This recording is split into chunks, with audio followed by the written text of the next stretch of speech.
uh, grade 7.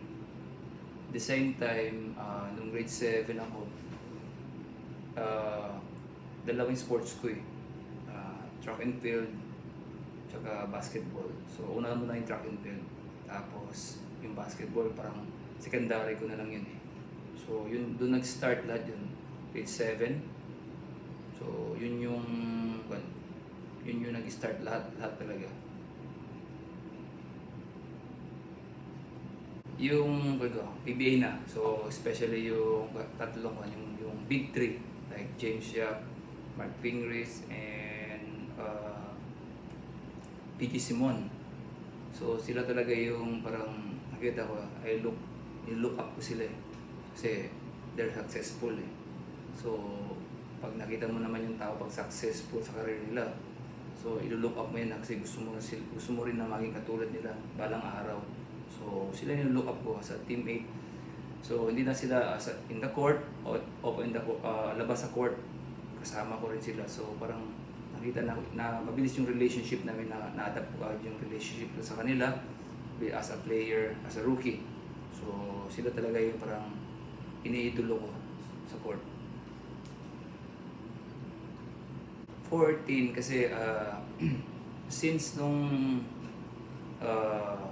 pagpasok ko, kasi FEU kasi from FEU Gilas, number 4 ako, yung number ko. Then, pumasok ako ng PBA, may number 4, it's like Kuya Rafi. So, Kuya Rafi kasi parang, syempre, di mo naman pwedeng kunin naman kasi 4, syempre, kailangan mo, kuya mo yun eh, senior mo. So, nag-a-adjust ako sa number na yun. Tapos, nag-isip ako ng number na ano pwede kaya. So, at the same time, sa 4, hindi kaya. So, yung 4 na yun is parang, sabi ko, gusto ko man dun para sa jersey ko. So, ginawa kong 14. Kasi idol ko si Johnny. At the same time naman, idol ko rin si Baldapid. So, 1 and 4. So, tapos, sakto din na yung wife ko, birthday niya is October 14 din. So, parang sabi ko, meant to be talaga maging 14 ako. Kaya yun yung kinuha ko 14.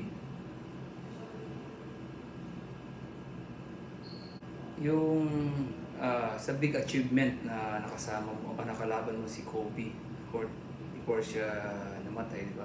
Kasi one of the idol ko talaga yan si Kobe. Siya yung sa top 3 ko na all-time player na gusto kong player. Kasi kita mo naman siya yung grit niya sa laro, yung paano siya gusto yung manalo, kung paano yung hard work niya.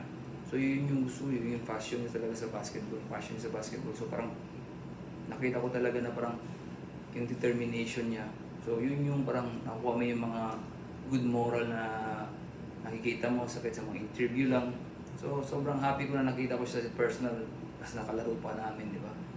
Tapos yun yung parang may moment nga ako doon na parang si Kobe na-shock ako, parang pa-layup na ako, tapos pinake niya lang ako, ginanon niya na at napasa ko. Tapos sabi niya sa akin, ginanon niya ako. So parang nagulat ako, parang, uy, grabe, parang pag ito yung kalaban nun, nakaka-intimidate eh. Intimidate ka lagi pag nakita mo si Kobe. So parang siguro yung respeto mo sa kanya siguro. So yun yung parang nakita mo, parang first time nakita ko siya, parang ngayon ma-cherish ko hanggang sa pagtapos ko basketball. Nandun na yun eh, ma-share mo yan sa mga anak mo. At the same time, nasa YouTube ka na lagi, nakikita ka na nakapaglaro ka as one of the legend sa NBA na nakalaro mo. Sobrang nakaka-proud, and siyempre, it's a big achievement para sa akin na nakasama ko siya, nakalaban ko siya. Coach LA, sila yung mga nakikita ko since by college ako eh, college pa ako. Sila yung nakikita ko sa PBL dati, nakikita ko na sila. Tapos sa Sambuanga pa, nakikita ko na sila sa mga point guard sa Ateneo, nakikita ko na yan sila eh. So nung college ako sa FEU, nakita ko sa PBL before siya ng PBA.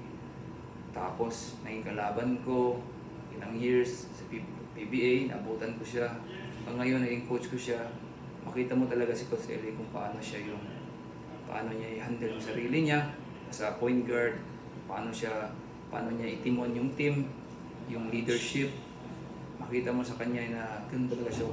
So kasi ako hindi ako ganung player eh. Siguro yun yung gift ni Coach Elay, isang gift niya sa player eh. So gusto ko matutunan yung ganun. Kasi kaya grateful ako na sa itong career ko na nakasama ko siya kasi marami akong matutunan sa kanya kasi parang siya eh, isa siyang parang player na ayaw magpatalo. Ito nakakalaban ko siya, ayaw magpatalo. Grabe siya kung kung paano siya mag-adjust sa game, paano niya yung isang game i-turn around. Doon magaling si Coach LA. So parang makita mo talaga na winner talaga na coach, winner na player, winner na pagkatao. So makikita mo talaga sa kanya respeto. Taas ang respeto ko sa kanya. Yun niya. Ngayon, it's an honor na maging coach ko siya ngayon sa career ko. So, isa big na achievement din sa akin to na makasama ko siya. Kasi one of the greatest player na point guard sa sa larangan ng PBA, si Coach LA. Thank you for watching.